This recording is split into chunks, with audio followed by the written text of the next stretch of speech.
Nasa akin niya ata yung na pinakamasarap na lugaw ngayon. Ngayon sir, tsura pa lang palambot na malambot siya, talaga napakalambot. Hindi makikita sa iba to, boss. Lagyan na, sama na natin dito. Sir, anong binibenta niyo po dito? Lugaw po, sir. Lugaw? Opo. Magkano po ang lugaw niyo, sir? May 60, may 150 overload na po. Free soft drinks na po yun, unlimited lugaw. Ito ba yung lugaw niyo, sir? Opo. Ito po yung laman loob. Ah, yan yung laman loob. Asan yung lugaw, sir? Ito po, sir. Ah, yan yung lugaw. Gaano po karami yung yung pinakamura niyo, sir? 60 po, 150 po overload, sir. Marami na po yun. Pwede sa magjowa. Ayun, sige, doon na ako sa overload, sir. Pa-order ako isang overload. Ano yan, sir? Laman? Opo. Ano po? Mansinilla po. Anong parte yung mansinilla? Tito po, tito. Baka ba yan? Baka po, baka po. Pure beef po. Tapos, Ito, sir, tuwalya. gano'ng karami nilalagay nyo dyan, sir? Tinitimbang po ba or tansyahan lang? Tansyahan lang po, sir eh. Ah, tansyahan lang. Pero ganyan yung regular serving Ganyan niyo, po sir, talaga, sir.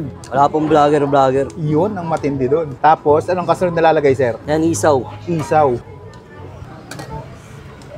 Isaw. Grabe, ang daming laman, oh. Inakailang kilong laman loob kayo, sir, ng ng baka? 30 kilos po. Ito, sir, puso. Puso. Buti pa yung lugaw, may puso.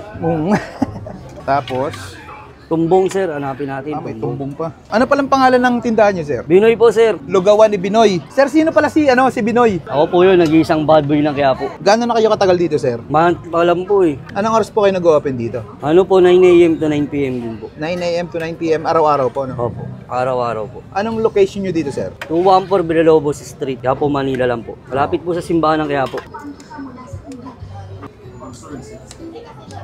Okay na, sir. Okay na yan. Yan, sir, yung lugaw naka-separate po. Ba't nakahiwalay, sir? Yung lugaw namin, tsaka yung laman loob, magkaiwalay po talaga para iwas lansa. Ayan, 150 pesos. May laman loob, tapos nakahiwalay yung pinakang lugaw niya.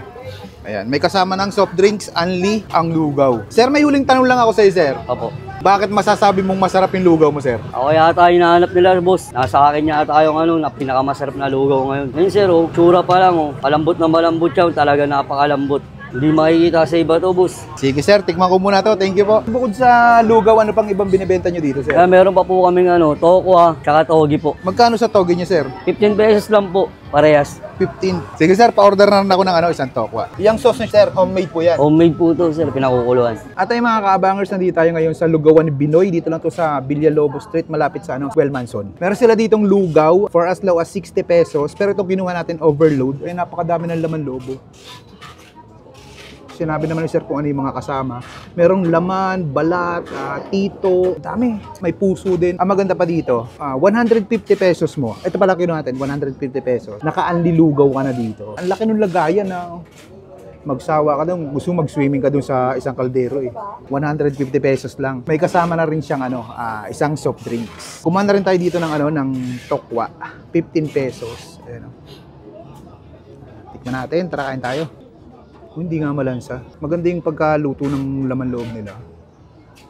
Lagyan na, sama na natin dito. Tikman natin. Init. Kain tayo.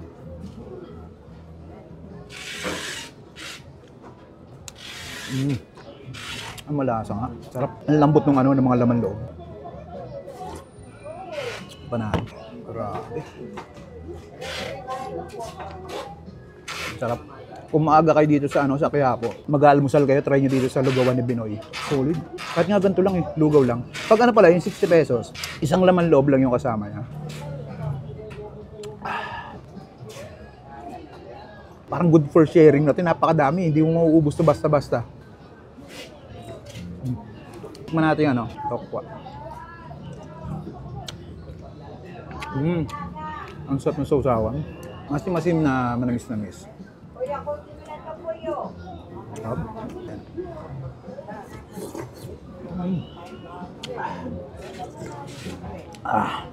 Sarap. 160 pesos. 50. Panalo na. Magkasama pang soft drinks.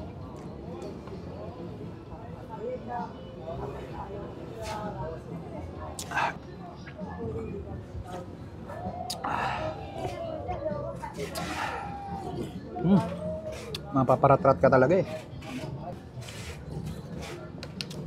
Ngayon, bis tayo na dito sa Lugawan ni Binoy. Napakasolid dito mga lods. Paano? Ubusin ko muna to.